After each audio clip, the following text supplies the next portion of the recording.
আসসালামু আলাইকুম ভাই। ওয়ালাইকুম সালাম। ভাইজান আপনি সৌদি আরব আসছেন যে কত বছর হয়েছে? আমি সৌদি আরব আসছি প্রায় ১.৫ বছর হয়েছে। ১.৫ বছরের ভিতরে আপনি কি সুবিধা পাইছেন, কি অসুবিধা পাইছেন একটু বলেন। ১.৫ বছর আসছি, নতুনদের জন্য। যা আসছি সব সুবিধা পাইছি, হুম, সব কিছু সুবিধা, মানে এর চেয়ে সুখ হ্যাঁ। আর কোনো জায়গায় হইতে পারে না। যাক, যারা বাংলাদেশে আছে নতুন তারা তো যারা বুঝবে আসবে, না। হ্যাঁ, তারা তো নতুন যারা বুঝবে না আসবে। সেই সুখটা কি। নতুন যারা আসবে তাদের জন্য কোনো মেসেজ আছে?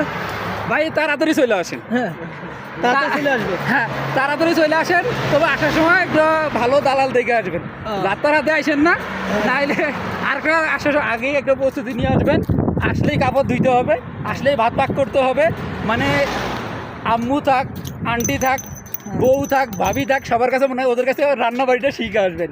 বাস কাপড় ধোয়া শিখে আসবেন, আল্লাহ ভরসা, কুল্লু মিয়া মিয়া। কুল্লু মিয়া মিয়া, এই কথা মুশকিল। এ কথার অর্থ কি কুল্লু মিয়া মিয়া? এটা তো সবাই বুঝতে হবে, বাঙালি তো আচ্ছা, তারা তো আরবি জানে না। ও ঠিক আছে, মানে সব কিছু ১০০ মানে সব কিছু ভালো হয়ে যাবে, ও, আচ্ছা, কিন্তু এই দুইটা জিনিস শিখে আসতে হবে। অবশ্যই ঠিক আছে, তাহলে সুবিধা সব পাওয়া যায়। তাহলে আর আপনি এখানে তো সবকিছু সুবিধা। আপনার ১.৫ আমি বছরে- আসছি ৮ মাস পর্যন্ত খালি ব্যাগ নিয়ে নিয়ে ঘুরছি। সৌদি আরবের এমন কোনো রাষ্ট্র নয় ঘোরা বাদ দিছি। আমার ২টা ব্যাগ ছিঁড়ে গেছে ঘুরতে ঘুরতে, কাজ খুঁজতে খুঁজতে। তাইলে তাইলে আপনি সুবিধা ছিলেন কি, আপনি এটা বলেন। ও মা, ঘুরছি না, ও। পুরো সৌদি আরব ঘুরে বেলাইছি আমি। তাই এই জন্য দালালের টাকা দিয়ে পুরো সৌদি আরব ঘুরছি। মানে এর চেয়ে ভালো মানে এটার চেয়ে আর কি ভালো চান আপনি? আচ্ছা আচ্ছা, যাই হোক, আপনারা যারা এই ভিডিওটা দেখবেন, নতুন প্রবাস আসতে চান, আর ভাই কিন্তু যেটা বলছে আসলে কিন্তু বাস্তব কথা বলে নাই।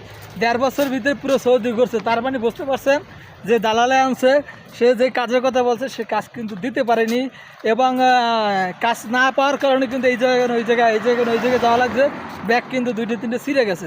এইটা মাথায় রাখবেন যে নতুন যারা প্রবাস আসবেন অবশ্যই কিন্তু সবাই ভালো একজন লোক নিয়ে, ভালো একজনের মাধ্যমে আসবেন, কেননা যদি প্রবাসে এসে কাজ না পান তাহলে কিন্তু মহাবিপদ, তার সাথে বিপদ কিন্তু আর নাই।